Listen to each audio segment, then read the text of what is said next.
Residensya sa Naga City nasulo. Faulty electrical wiring pigihiling na pinagpuunan kan insidente sigun sa BFP. Uyan report ni Chris Novelo.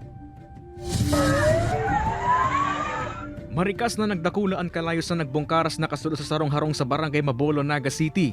Ang pirang residente sa lugar na handal huli taharos magkadurukutan sa naan mga harong sa lugar. Sinailing gula-gula na si Sulo na.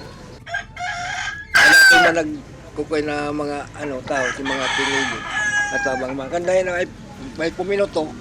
Maswerteng day na naglakopan kalayo sa mga pagtaraid na harong. Mayo subot ang may sadiri ka na sulong harong na nagkataon na nasabay pa Batangas kan mangyari ang insidente.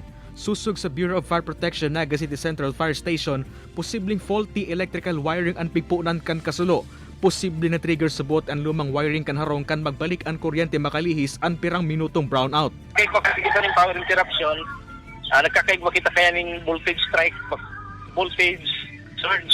Yan po, paglawag ang kuryente, lalo na kung old installation na, siguro mga sabihin pa ng mga dekada 2 o 4 na dekada na. Sangon niyan inaarampakan mga otoridad ang kantidad kan danyos na winalat kan insidente. Kay banan si Carlo Abonita, Chris Novelo, Balitang Bicolandia.